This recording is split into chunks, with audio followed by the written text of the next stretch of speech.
예, 오늘 하나님의 말씀 로마서 1장 18절에서 20절까지 말씀입니다.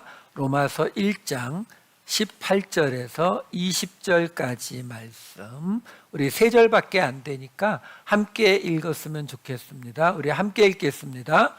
하나님의 진노가 불의로 진리를 막는 사람들의 모든 경건하지 않음과 불의에 대하여 하늘로부터 나타나나니 이는 하나님을 알만한 것이 그들 속에 보임이라.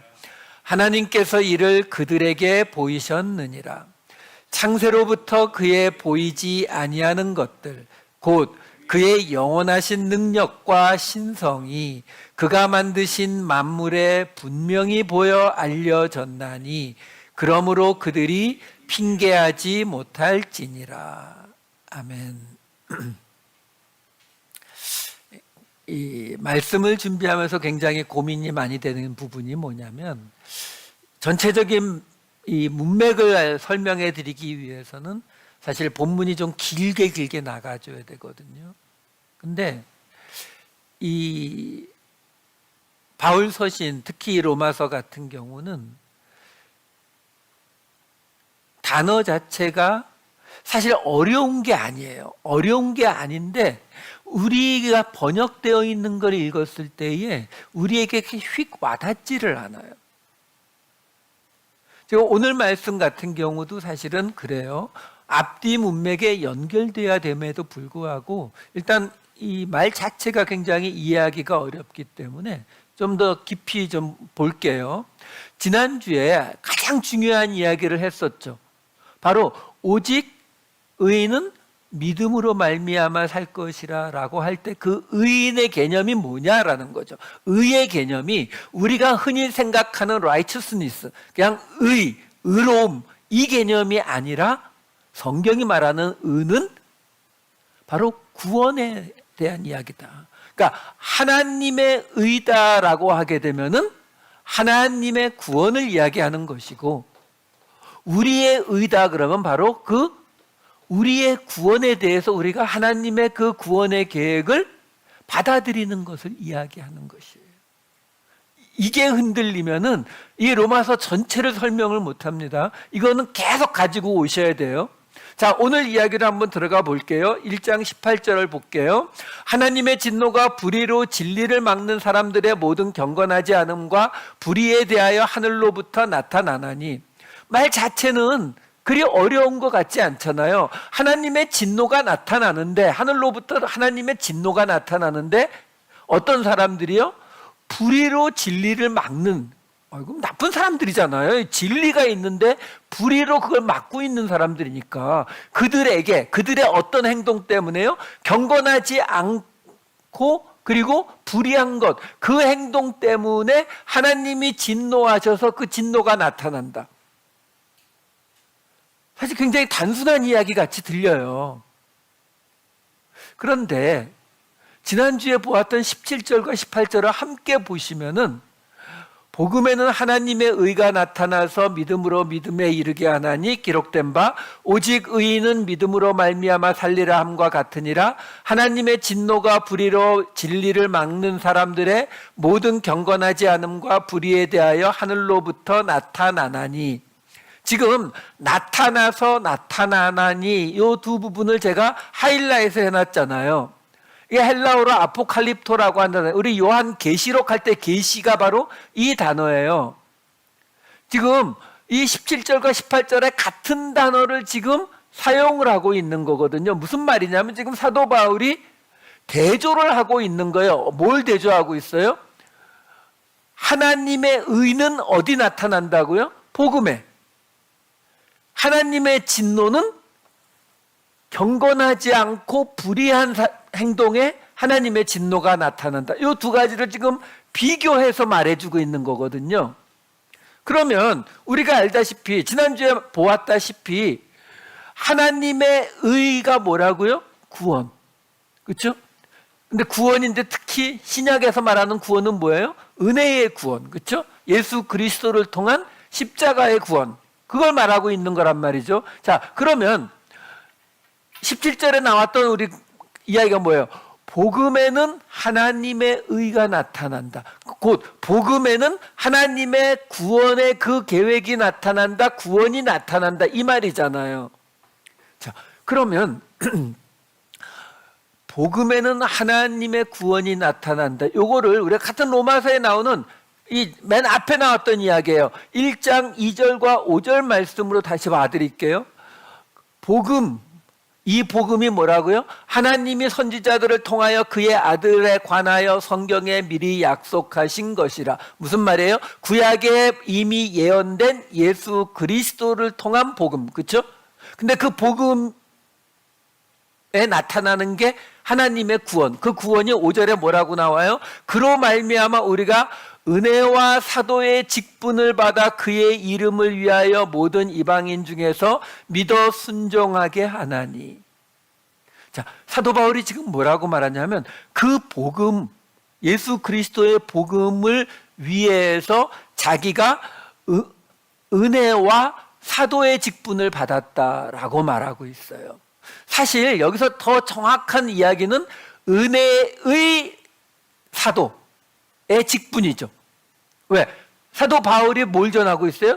은혜의 구원을 전하고 있는 거니까 사도의 직분을 받았는데 그 사도 아포스톨로스라는 말이 보낸 자거든요. 왜 보냈다고요? 바로 그 은혜의 복음을 전하라고. 그렇죠? 그러니까 은혜의 복음 이렇게 말하면 좋은데 은혜와 사도의 직분 이렇게 말하고 있거든요. 무슨 말이냐면은 사도 바울에게는 은혜가 있고 사도의 직분을 받았죠. 왜? 예수 믿는 사람들을 죽이려고 핍박했던 사람. 바로 그야말로 적이었고 가장 원수되었던 사람인 사도 바울이 은혜를 입어서 변화됐는데 거기에다가 플러스 이제 내가 받은 은혜를 전하라고 사도의 직분도 받았다라는 거예요. 자, 여기서 잠깐 설명드릴 게 하나가 뭐가 있냐면 여러분 이 은혜라고 하는 건 너무너무 자주 나오고 있지만 흔히 말하는 방식으로 아무리 강조해도 지나치지 않은 우리가 믿는 예수교, 기독교는 이 은혜를 빼면은 아무것도 없어요. 정말이에요. 이게 빠지면은 아무것도 남지 않아요. 이거는 왜? 은혜가 뭐예요? 은혜가 실제로 우리 눈에 보이게 나타난 게 십자가예요. 그럼 우리가 믿는 이 기독교에서 십자가를 뺐다고 생각해 봐요. 나띵이 돼버린다니까요. 그만큼 중요한 게 은혜의 개념이거든요. 근데 지금 사도 바울이 이 이야기 속에서 지금 우리는 복음에 나타난 하나님의 의를 설명하고 있는데 그 복음에 나타난 하나님의 의가 5절에 뭐라고요? 은혜라고 설명을 하고 있는 거거든요. 그러니까 은혜의 구원이 복음에 나타났다 이렇게 보시면 되는데 사도 바울은 그거를 자기가 은혜의 사도의 직분을 받았다고 말하지 않고 자기가 은혜를 경험한 자이기 때문에 은혜와 사도의 직분을 받았다라고 말한다는 거예요. 이게 우리가 꼭 알아야 되는 부분이 여기 나오는 거죠. 뭐냐면 은혜는 내가 받지 않고는 전하지 못해요. 이게 굉장히 큰 부분이에요. 왜 그러냐면 우리가 흔히 말해서 우리 은혜로 구원받았습니다라고 말하잖아요. 맞아요. 예수님의 십자가로 구원받았습니다라고 말하잖아요. 맞아요. 그런데 나에게서 그 은혜가 흘러나가지 않는다면, 나에게서 그 은혜의 모습이 나타나지 않는다면 그건 뭐라고요? 은혜는 경험하지 않으면, 은혜를 받지 않으면 나누지 못해요. 근데 여기에 안 나온다는 거예요. 그 말은 뭐예요? 내가 은혜를 경험하지 못했다. 내가 말하는 나는 은혜로 구원받았어요 라는 그 말은 나를 위한 립 서비스라는 거예요. 자, 그래서 지금 이 복음에는 하나님의 의가 나타났다라는 이 말이 이 당시 특히 유대인들에게는 어떤 의미가 됐겠는지를 한번 생각해 보세요. 왜냐하면 이 사람들이 그때에는 사실요, 우리가 지금 그냥 말로 하니까 너무 쉽게 들리지만 자기들이 믿던 성전 날아가고 법궤 없어지고 나라 망하고 하나님이 주시는 말씀 끊긴 지도 400년 가까이 되는 로마의 저 한쪽 구석, 우리는 예루살렘 말하지만 로마 제국의 큰 도시들 순위로 따지면 예루살렘은 저 아래에 들어가요. 그런 속에서 그들이 가졌을 어떤 그 자괴감 내지는 우리는 이게 끝인가? 이 생각이 안 들 수가 없잖아요. 그때에 지금 무슨 이야기를 하고 있는 거예요? 복음에는 하나님의 의가, 은혜의 구원이 나타난다. 이 말은요, 당시 유대인 그리스도인들에게는 어떤 의미가 되냐면, 우리가 실패한 거 아니야? 하나님이 우리를 구원하신다고 했던 그 모든 것들이 이제는 끝났다고 생각했는데 그게 아니야? 이 이야기가 나오는 거예요. 이 모습이 우리가 어디서 볼 수 있느냐면은 1장 2절과 3장 21, 22, 24절 함께 볼게요. 아까 보았던 1장 2절이에요. 이 복음은 하나님이 선지자들을 통하여 그의 아들에 관하여 성경에 미리 약속하신 것이라. 이거를 3장 21절에서 똑같이 이렇게 말해요. 이제는 율법 외에 하나님의 한 의가 나타났으니 율법과 선지자들에게 증거를 받은 것이라. 1장 2절과 거의 같은데 뭐가 붙었어요?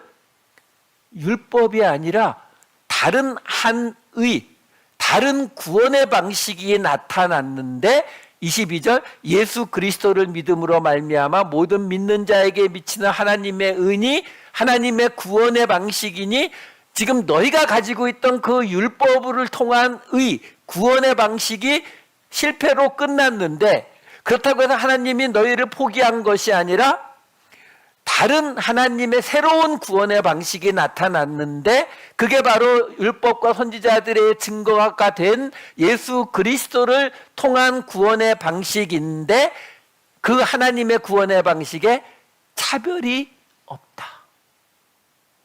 차별이 없다는 말이 뭐예요? 24절에 그리스도 예수 안에 있는 속량으로 말미암아 하나님의 은혜로 값없이 의롭다 하심을, 값없이 구원받았음을 얻었다. 이 말이에요. 지금 차별이 없는 거예요. 값이 없어요. 여러분, 값이 없다는 말 안에는 뭐가 포함되어 있어요? 구별이 안 되는 거죠. 그렇잖아요. 제가 어떤 물건을 가지고 우리 장로님한테는 10불 받고 우리 집사님한테는 5불 받고 이렇게 되면 이건 차별이 있는 거잖아요. 그렇죠? 근데 프리, 무료 이렇게 하면은 차별이 없는 거죠. 그렇죠? 그게 은혜라고요. 그게 은혜. 자, 그러면 결국 우리가 지금 이 은혜, 복음에는 하나님의 의가 나타나나니 지금 요걸 설명한 거예요. 그러니까 결국 복음에 나타나는 하나님의 의는 하나님의 새로운 의, 새로운 구원, 은혜의 구원, 이 얘기를 한 거거든요. 자, 그럼 다시 돌아와서 우리가 지금 뭘 보고 있었냐면 오늘 본문인 18절을 봐야 되는데 그 18절이 뭐냐면 하나님의 진노가 나타나는 이야기를 하고 있는 건데 이 하나님의 진노가 나타난다는 이야기는 17절에 있었던 하나님의 의가 복음에 나타나는 것과 함께 나온 이야기라고 말씀을 드렸잖아요.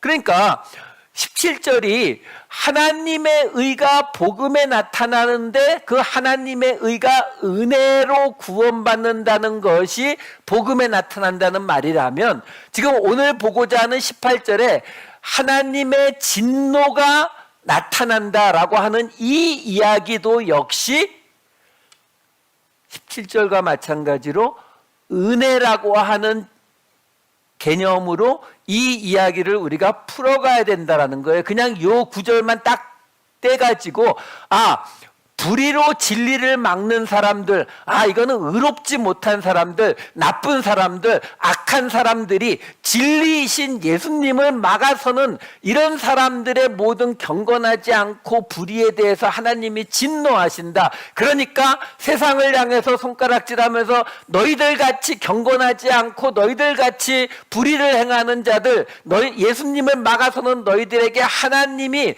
하늘에서부터 불벼락을 내리실 것이다. 이렇게 가면 안 된다는 거예요. 왜요? 지금 이게 누구한테 보내는 편지요? 로마 교회. 그러니까 이거 받는 사람은 누구라고요? 로마 교회의 그리스도인들. 그 사람들한테 지금 하고 있는 이야기예요. 그러니까 지금 이 이야기 18절 말씀도 그 은혜의 구원에 관한 것이다라는 걸 일단 생각을 하세요. 자, 다시 볼게요. 하나님의 진노가 하늘로부터 나타난다라는 거는 이 당시 유대인들이 구약 때는 좀 덜했는데 신약 요 시대로 넘어오면서 이 하나님의 보좌가 이제 하늘에 있다라고 생각하기 시작했어요. 구약에서는 사실 그런 대목들이 없어요. 왜 그러냐면은 그때는 하나님이 어디 나타났어요? 산에, 높은 산에 나타나셨었잖아요. 신의 산, 그렇죠?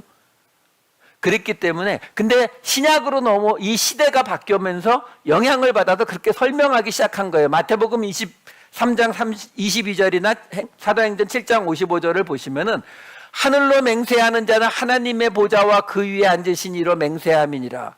그러니까 하늘에 하나님의 보좌가 있다라고 말을 하잖아요. 사도행전 7장 55절, 스데반이 성령 충만하여 하늘을 우러러 주목하여 하나님의 영광과 및 예수께서 하나님 우편에 서신 것을 보고 하늘에 계시다, 이제 이렇게 생각을 했거든요. 그러니까 그 하늘로부터 하나님의 진노가 나타날 것이다 라고 말하는 거예요. 결국 둘 다 뭘 말해요? 복음에는 하나님의 의가 나타나고 하나님의 진노는 하늘로부터 나타나고 둘 다 하나님을 이야기하고 있죠. 왜? 이 모든 것이 지금 하나님의 권위하에서 행해지는 것이다 라고 지금 이야기를 하는 건데, 자, 다시 1장 18절로 돌아가 보시면은 그 하나님의 진노가 불의로 진리를 막는 사람들에게 오는데 그 사람들의 행위가 뭐였냐면은 경건하지 않음과 불의에 대하여, 이렇게 나와요. 자, 이런 단어들이 우리가 굉장히 이렇게 일반적으로 사용하는, 왜 우리 본래 한국말에서 경건하다 이렇게 말을 하게 되면은 뭔가 이렇게 깔끔하게 입고 이렇게 나쁜 짓 안 하고 뭐 이런 거 떠올리게 되잖아요. 근데 여기서 지금 경건하지 않음이라고 번역이 되니 아세베이스라고 하는 이 헬라어 단어는, 아라고 하는 단어는 앞에 붙으면 무조건 전체를 부정하는 낫이에요. 노가 돼버리고, 그 다음에 이 세보마이라고 하는 이 뒤에 따라오는 단어는 숭배하다, 경배하다, 경외하다, 예배하다의 뜻이에요. 그러니까 숭배하다, 경배하다, 예배하다의 뜻인데 앞에 부정사 아가 딱 붙어 있으니까 말 그대로 경배하지 않다, 숭배하지 않다. 근데 이렇게 생각해 보시면 돼요. 하나님이라고 하는 신이 있는데 내가 그 신이 내 앞에 있는데 경배를 안 해요. 숭배를 안 해요. 그게 가능할까요? 아니, 우리 그렇게 생각해 보시면 돼요. 바이든 대통령이 어느 날 제 앞에 딱 왔어요. 그냥 무시할 수 있을까요? 근데 사실 지금 이 민주주의 사회에서 바이든 대통령이 내 앞에 왔는데 내가 고개 돌린다고 나를 두들겨 패지는 않겠죠, 그렇죠? 근데 이 당시 2000년 전에 대통령이 아니라 로마 황제가 제 앞에 왔는데 제가 고개를 돌리면 그 자리에서 이 위가 날아갈 수가 있어요. 그렇죠? 그 개념을 생각하시면 돼요. 그러니까 내가 하나님을 아는데, 하나님이 내 앞에 계시는데 내가 그 하나님을 경배하지 않을 수가 있나요? 그러니까 지금 그 하나님을 믿어라 말라의 이야기가 아니라 내 앞에 어떤 위대한 신이 나타났는데 그 신 앞에 엎드리지 않을 수 있냐고요. 아니, 그 신이 요만큼만 마음만 이렇게 하면은 나는 그냥 끝장인데. 그러니까 무슨 말이, 제가 뭘 설명하려고 하냐면, 여기서 지금 경건하지 않음이라고 하는 이 아세베이스라고 하는 단어의 본래 뜻이 예배하지 않음, 경배하지 않음이거든요. 근데 그게 상대가 신이라면, 하나님이라면, 아니 로마 황제라면 사실은 그거는 경배하지 않는 게 아니라 더 정확히 뭐예요? 인정을 안 하는 거죠. 로마 황제가 내 앞에 있는데 내가 무시한다? 그럼 난 그 말은 뭐예요? 내가 죽는 한이 있어도 난 너 인정 못해, 이거잖아요. 그러니까 사실은 제가 이 말을 바꿔드리는 이유가 숭배하지 않음, 경배하지 않음, 경건하지 않음 이러면 잘 안 와닿기 때문에 그래요. 쉽게 말하면 하나님을 인정하지 않는 것. 그리고 불의라고 하는 단어는 똑같아요. 아디케. 앞에 아가 또 붙고 뒤에 디케라고 하는 우리가 흔히 말하는 의가 붙는 거예요. 우리 지난주에 보았던 의, 그 의가 디카이오시네거든요. 이 디케에서 온 단어예요. 같은 단어. 그러니까 의가 아닌 거, 의가 없는 거, 이게 아디키아예요. 이게 불의예요. 근데 지금 의가 뭐라 그랬어요? 은혜의 구원이요. 그러니까 그 은혜의 구원이 없는 거. 그러니까 지금 하나님이 진노하신, 지금 오늘 설교 제목이 하나님의 진노를 피하려면이에요. 근데 그 하나님의 진노가 어디에 임한다고요? 하나님을 인정하지 않고 은혜의 구원이 없다 하는 그런 사람들이 누구라고요? 불의로 진리를 막는 사람들, 그 사람들에게 하나님의 진노가 임하는 것이다라는 거예요. 근데 이게 지금 로마 교회에 예수님을 믿는 자들에게 보낸 편지인데, 아무려면 그래도 이 사람들이 하나님을 인정하지 않을까요? 은혜의 구원을 인정하지 않을까요? 가능하죠. 왜? 그 로마 교회 안에 크게 두 그룹이 있었잖아요. 유대인 그리스도인, 이방인 그리스도인. 이방인 그리스도인들은 하나님을 잘 모르고, 그렇죠? 하나님을 인정하지 않을 수 있고, 유대인 그리스도인들은 은혜의 구원을 인정하지 않을 수 있고, 그렇죠? 근데 그 두 모습이 다 지금 사도 바울이 경고하고 있는 거예요. 너희들이 지금 예수를 믿는다고 하지만 사실 너희들 중에, 너희들의 지금 모습 안에는 하나님을 인정하지 않고 은혜의 구원을 받아들이지 않는, 그래서 하나님의 진노가 하늘로부터 나타나게 될 그런 사람들이 있을 수 있다라는 경고를 지금 하고 있는 거예요. 이게요, 어렵습니다. 뭐가 어렵냐? 은혜라는 게 어려워요. 왜요? 처음에 말씀드렸다시피 이게 우리 기독교의 핵심 중에 핵심이에요. 우리 기독교 교리의 가장 깊숙한 속에 있는 핵을 딱 끄집어내면 은혜거든요. 근데 이걸 이런 쪽에서 생각해 보세요. 우리가 잘 알다시피 하나님께서 레위기에 내가 거룩하니 너희도 거룩하라고 말씀하셨어요. 거기서 말하는 거룩이 뭐라고 말씀드렸어요? 구별. 하나님이 다른 신들과 구별되는 신이니까 너희도 다른 사람들과 구별되는 족속이 되어라. 이게 레위기의 구별이에요. 거룩함이에요.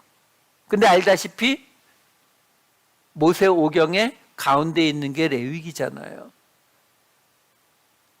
결국 모세 오경은 왜 만들어졌다고요?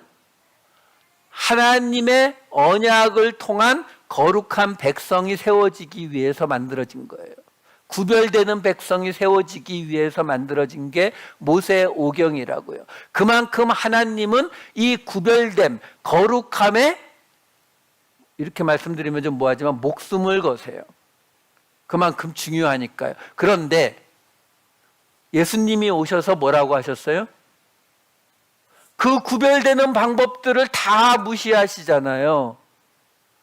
음식 아무거나 먹어도 된다고 하고 가장 구별되는 방식이 안식일인데 그 안식일이 사람을 위해서 있는 거라고 바꿔버리시잖아요.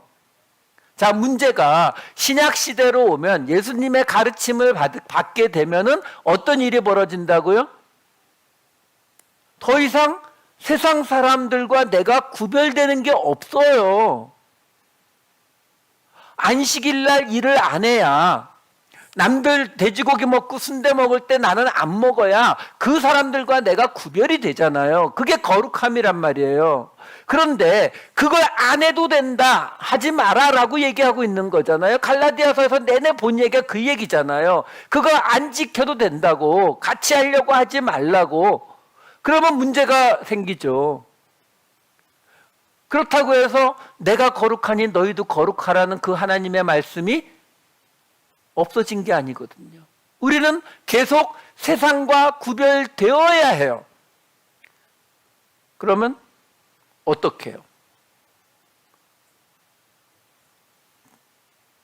그게 우리에게 남은 게 딱 한 가지밖에 없거든요. 은혜요, 은혜. 그러니까 우리에게서 은혜가 나타나지 않으면 아까 말씀드렸다시피 우리가 은혜로 구원받았다는 사실 자체를 의심해 보셔야 되는 거거든요. 왜? 은혜는 경험하지 않으면 나가지 않아요. 그런데 그 얘기는 동시에 뭐냐면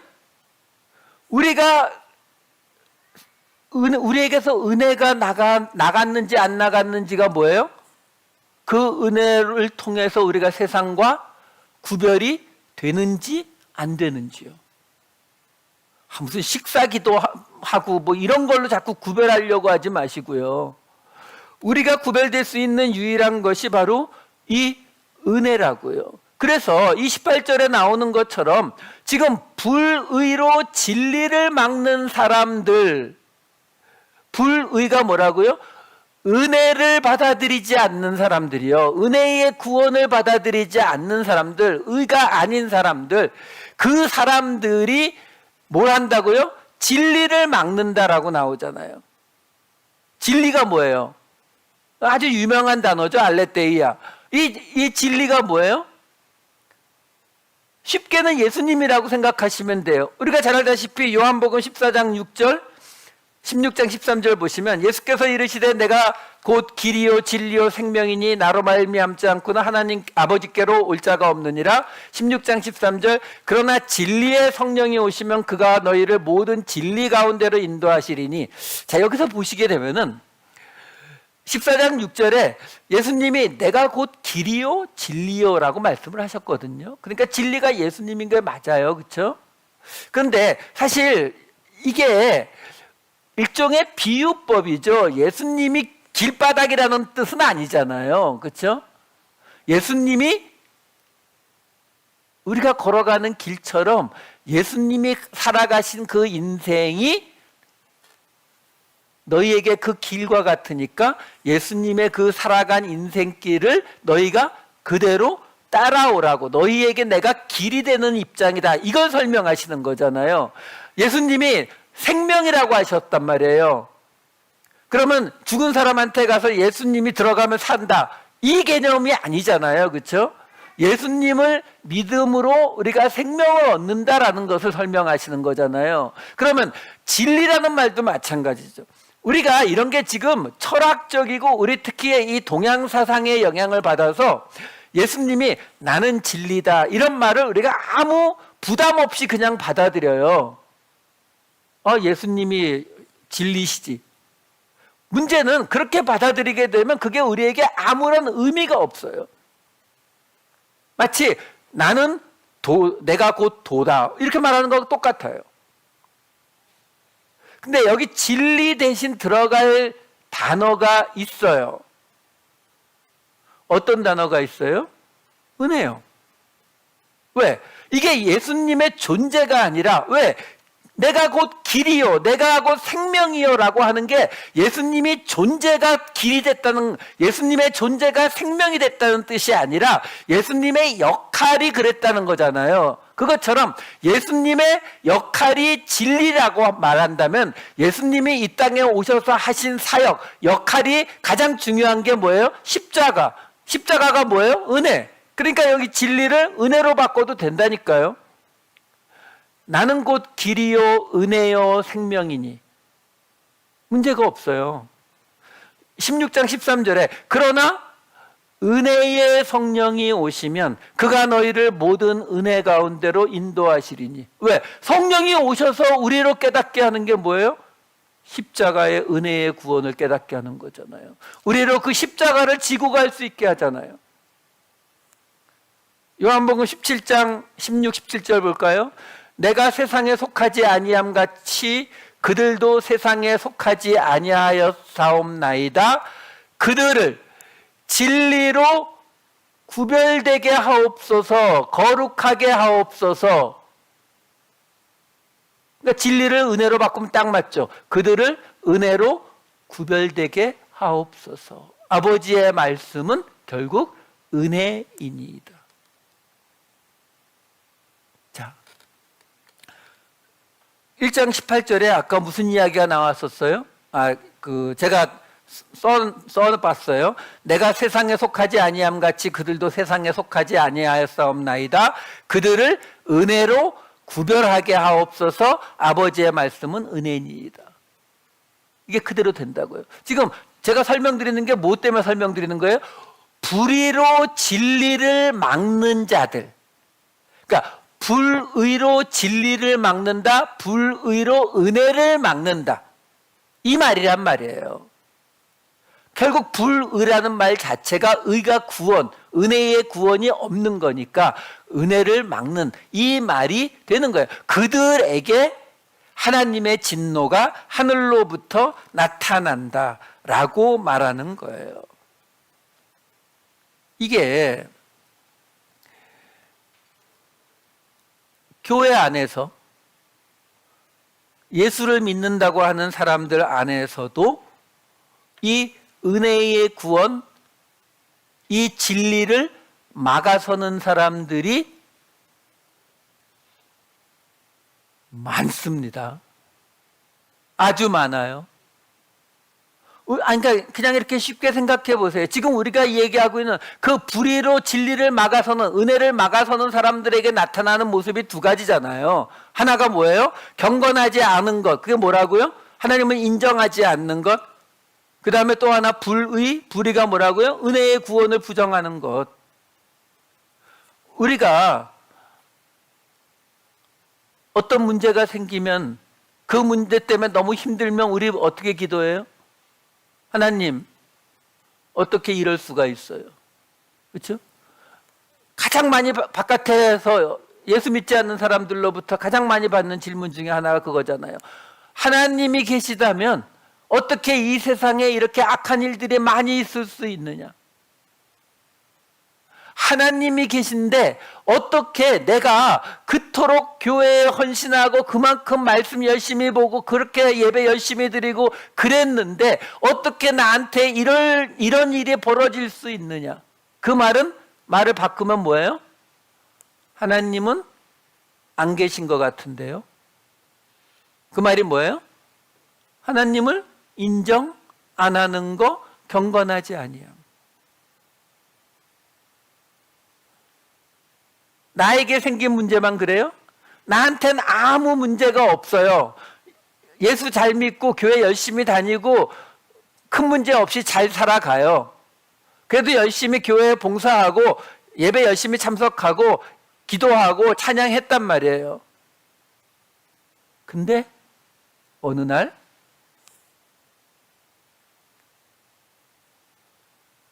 저 사람 옛날에 저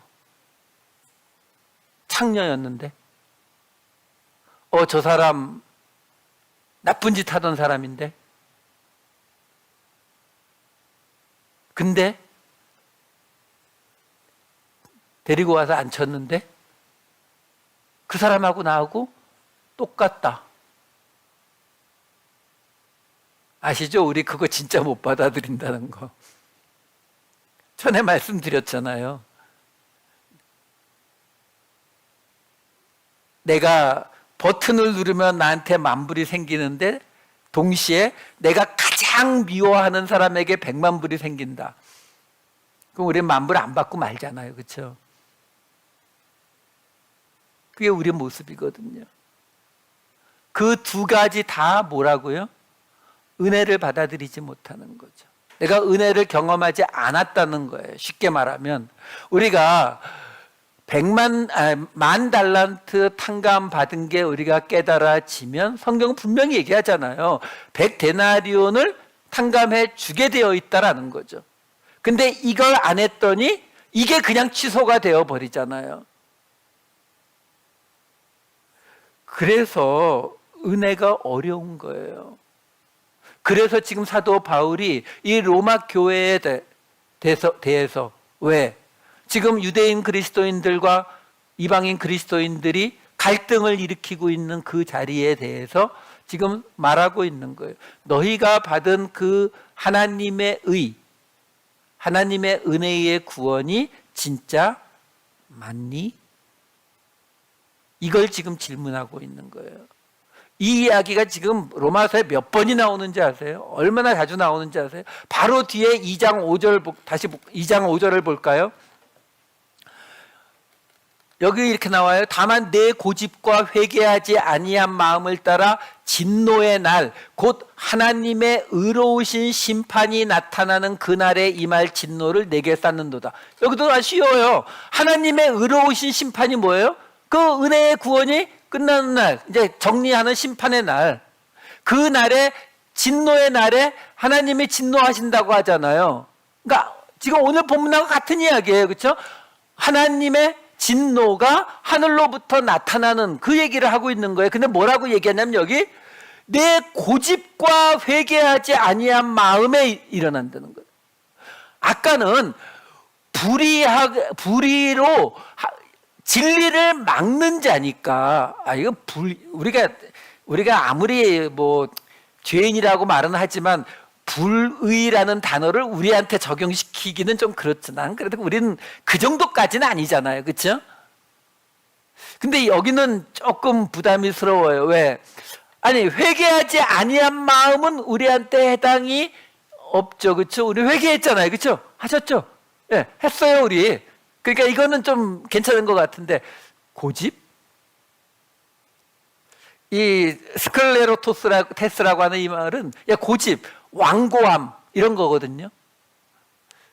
고집이 세면 하나님의 진노, 고집이 센 게 완고한 게 결국 오늘 아까 나왔던 불의로 진리를 막는 하나님의 진노를 받게 된다는 얘기잖아요. 이거는 이제 사람에 따라서 스스로 나 한 고집 하는데라고 생각하시는 분들은 조금 찔릴 수 있어요. 이거 봐라, 나 여기 걸리나?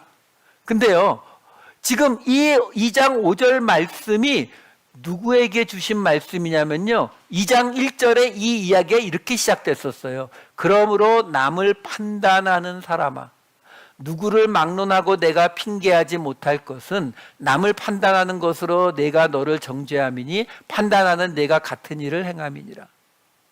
남을 판단하는 사람에게 지금 하나님의 진노가 임한다라는 말을 하고 있는 거예요. 이 이야기는 어떻게 이어지냐면 2장 8절에 이렇게 이어져요.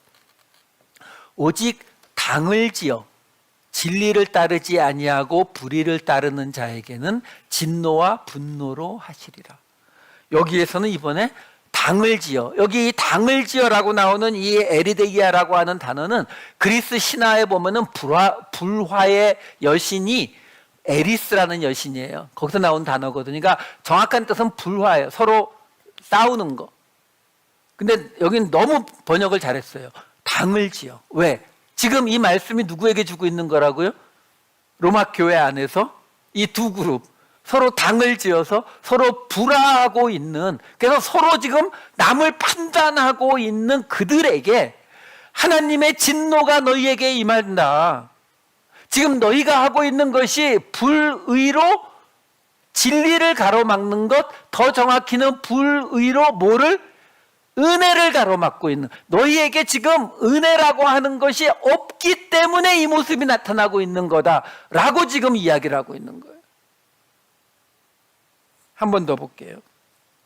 그래도 내 케이스는 아닌 것 같아 라고 하는 희망을 아예 깨드릴게요. 3장 9절에서 10절. 그러면 어떠하냐? 우리는 나으냐? 결코 아니라. 유대인이나 헬라인이나 다 죄 아래에 있다고 우리가 이미 선언하였느니라. 기록된 바 의인은 없나니 하나도 없으며. 우리 잘 알죠? 예, 우리 죄인이에요. 의인은 없다. 하나도 없다. 근데 여기서 지금 의인이 뭐예요? 우리 지난주에 봤잖아요. 은혜의 구원, 하나님의 은혜의 구원을 받아들이는 자가 의인이라고 말씀드렸어요. 하나님의 구원의 역사를 참여했기 때문에 노아도 아브라함도 의인이라 불렸다 말씀드렸잖아요. 자, 근데 그러면 은혜로 구원받는 그 역사에 참여하는 의인이 하나도 없다? 와, 이게 지금 무슨 말이에요?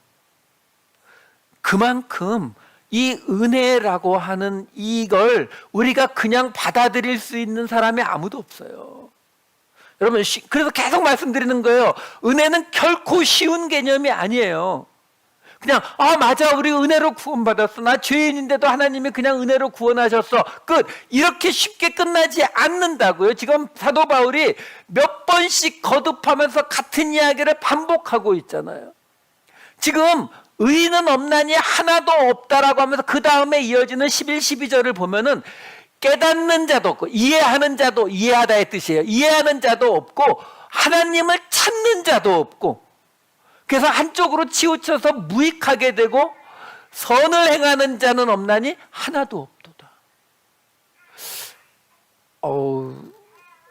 우리는 이 정도는 아니죠. 우린 그래도 어느 정도 이해하고 있잖아요. 우리가 하나님을 안 찾는다고요? 우리 하나님 찾는데, 뭐 자주는 아닐지 몰라도 그래도 나름 찾잖아요. 선을 행하는 자가 하나도 없다? 이거는 우리 이야기는 좀 아닌 것 같죠. 이거는 좀 이렇게 우리가 흔히 말하는 범죄자 또는 정말 악당, 뭐 이런 사람 같거든요. 근데 그 다음에 이어지는 13절에서 16절까지 이렇게 나와요. 그들의 목구멍은 열린 무덤이요 그 혀로는 속임을 일삼으며 그 입술에는 독사의 독이 있고 그 입에는 저주와 악독이 가득하고 그 발은 피 흘리는 데 빠른지라. 여기까지 한번 볼게요. 지금요, 계속 같은 이야기가 다른 말로 계속 반복되고 있거든요. 불의로 진리를 막는 자, 하나님을 인정하지 않고 은혜의 구원을 받아들이지 않는 자, 그렇죠?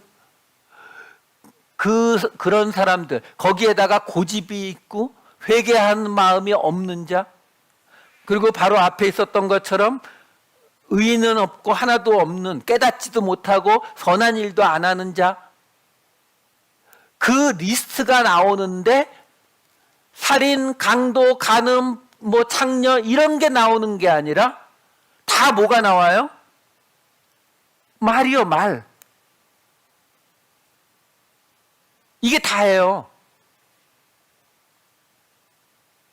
지금 사도 바울이 뭘 주장하고 있는 거예요? 우리는 유교권에서 자랐기 때문에 우리가 생각하는 죄인은 그렇게 강도질하고 뭐 부모를 두들겨 패고 뭐 요즘 끔찍한 살인강도 이야기 많이 나오는데 그런 걸 먼저 떠올린다고요. 그게 죄가 아니라는 게 아니에요. 근데 성경이 말하는 게 뭐라고 말씀드렸어요? 성경은 우리의 구원에 관해서만 말한다니까요. 그러면 그 성경이 말하는 가장 심각한 죄가 뭐예요? 그 구원을 방해하는 거예요. 근데 구원을 방해하는 게 내가 그냥 예수 믿고 나 구원받으면 됐지 이걸로 끝나는 게 아니거든요. 계속 말씀드리지만 모세오경이 이 땅에 하나님의 나라, 하나님의 공동체를 세우기 위한 이야기였던 것처럼 신약은 이 땅에 예수 공동체 교회를 세우는 게 목적이라니까요. 나 개인이 구원받았으니까 구원받은 사람들끼리 모여서 함께 예배를 드리기 위해서 교회가 필요하지 이게 아니라고요. 애초부터 이 땅에 세워질 하나님의 나라로서 교회가 같이 들어가 있는 거예요. 그렇기 때문에 그걸 방해하게 되면 그게 하나님이 보시기에 가장 큰 문제인 거예요. 하나님의 진노가 나타나는 문제는 지금 이거예요. 이걸로 남을 판단하고 완고해서 상대방을 받아들이지 않는 그 사람들을 놓고 지금 하나님의 진노가 임한다라는 거예요. 그 설명이 3장 21절 이제는 율법 외에 하나님의 한 의가 나타났으니 율법과 선지자들에게 증거를 받은 것이라 아까 말씀드린 것처럼 1장 2절과 같은 말씀이라고 말씀드렸잖아요.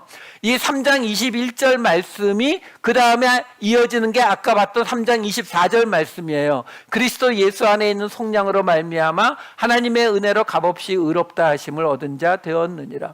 그러니까 지금 우리가 지금 1장을 하고 있는데 2장도 3장도 계속 지금 같은 이야기를 다른 말로 반복하고 있는 거예요. 결국 하나, 은혜. 어느 쪽이 닭과 달걀 같은 거예요. 어느 쪽이 먼저가 아니에요.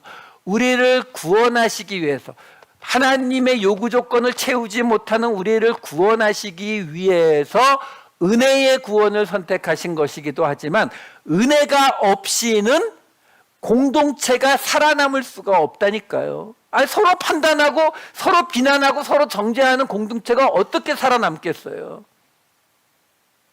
그러니까 그 두 가지를 동시에 이루어야 되는 것이 은혜거든요. 하나 더 볼게요. 디모데후서 2장 15절.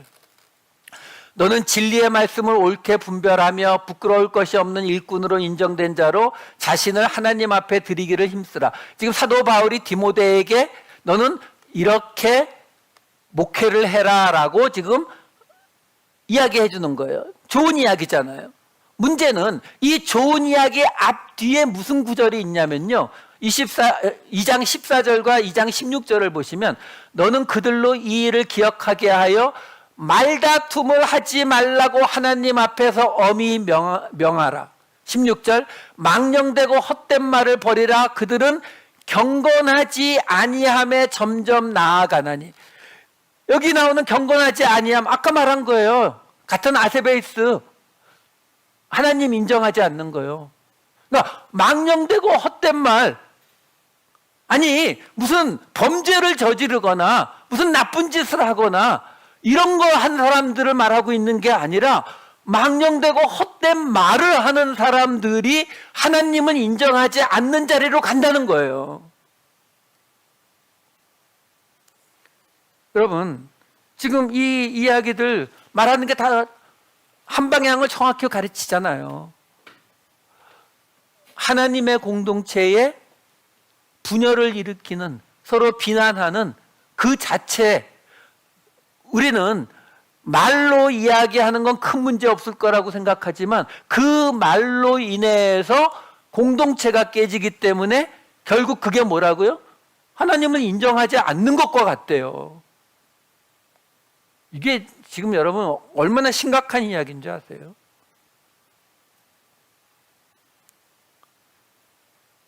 하나님의 진노가 임하게 되는 거예요. 자, 19절과 20절 빨리 볼게요. 남은 두 구절이에요. 이는 하나님을 알만한 것이 그들 속에 보임이라 하나님께서 이를 그들에게 보이셨느니라. 창세로부터 그의 보이지 아니하는 것들 곧 그의 영원하신 능력과 신성이 그가 만드신 만물에 분명히 보여 알려졌나니 그러므로 그들이 핑계하지 못할지니라.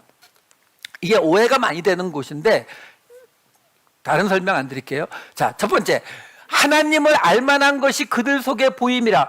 어떤 사람들은 이걸 근거로 해서 우리 안에 우리가 복음을 듣지 못했어도 우리 안에 양심이라는 게 있어가지고 우리 그 양심이 하나님을 어느 정도 알고 있다.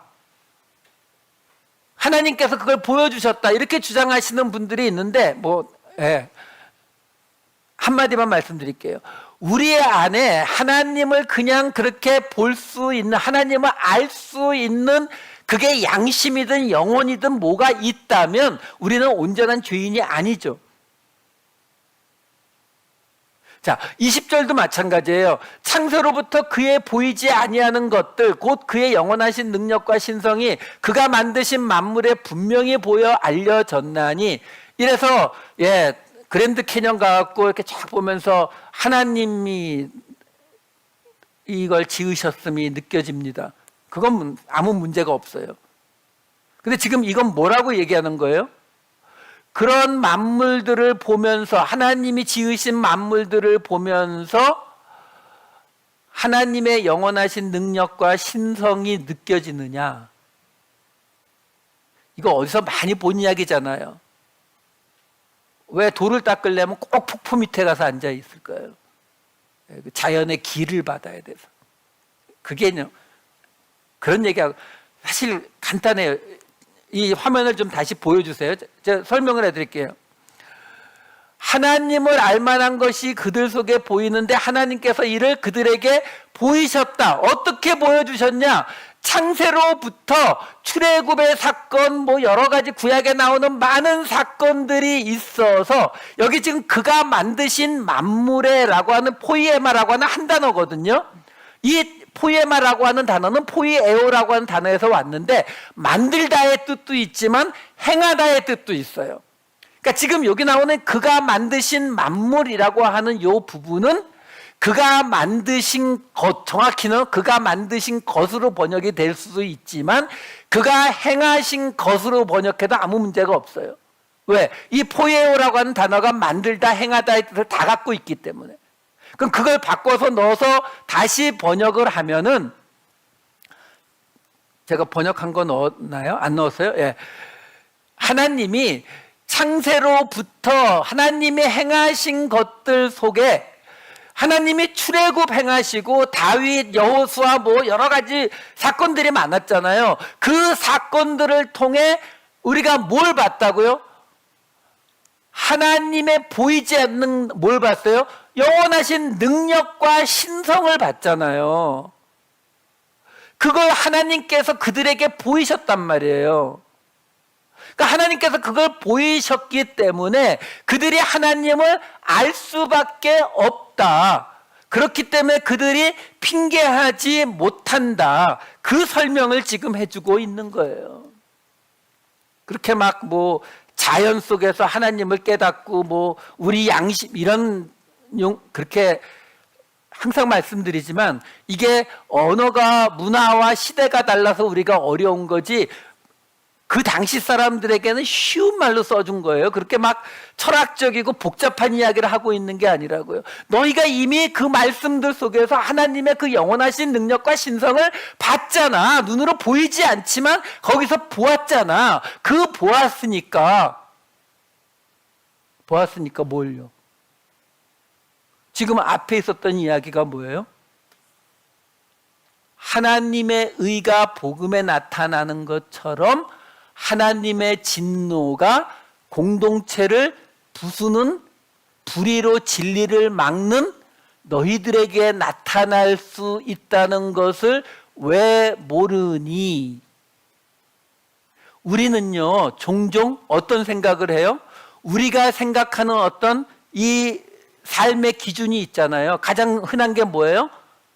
착한 일은 권하고 나쁜 일은 벌해야죠. 그렇죠? 맞잖아요. 교회에서 나쁜 일은 하세요라고 하고 착한 일은 하지 마세요라고 말하는 교회가 있다면 그거는 사입이잖아요. 그러니까 착한 일은 권하고 나쁜 일은 벌해야 되는 게 교회가 맞는 것 같은데 아까 말씀드렸잖아요. 예수님은 세리와 창녀와 함께 하셨다니까요. 나쁜 짓을 저지른 범죄자가 우리와 똑같은 자리에 있다라고 말하는, 차별이 없다라고 말하고 있는 게 뭐라고요? 은혜요.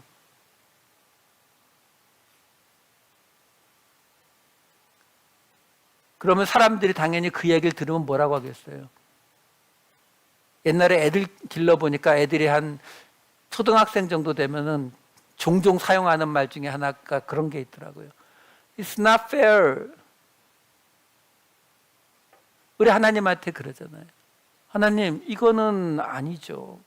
이거는 하나님, 공평하신 하나님이시라는데 내가 그동안 애쓰고 내가 그동안 수고하고 내가 그동안 얼마나 많은 어려움을 겪으면서도 하나님을 믿고 따랐는데, 아니 지금 저 바깥에서 들어온 저 사람 같지도 않은 저 인간하고 나하고 똑같은 대접을 받게 하신다고요? It's not fair. 그래서 얘기하는 거예요.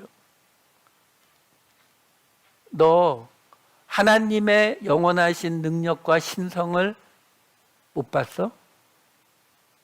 봤잖아.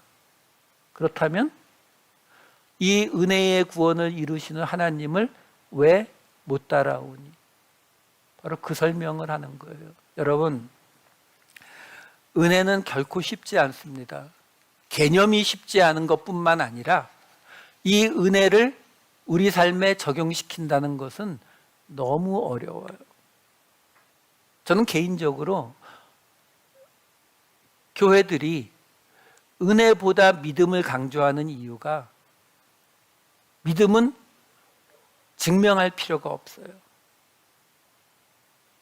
세게만 말하면 돼요. 믿습니다. 근데 은혜는 증명이 돼야 합니다. 내게서 은혜가 흘러나가야 돼요. 그래서 성령이 오셔야 가능한 것이 은혜예요. 하나님의 진노를 피할 수 있는 유일한 방법은 바로 은혜 안에 들어가시는 거예요. 새로운 한 주 은혜를 우리 삶의 새로운 곳에 적용해 보시는 겁니다.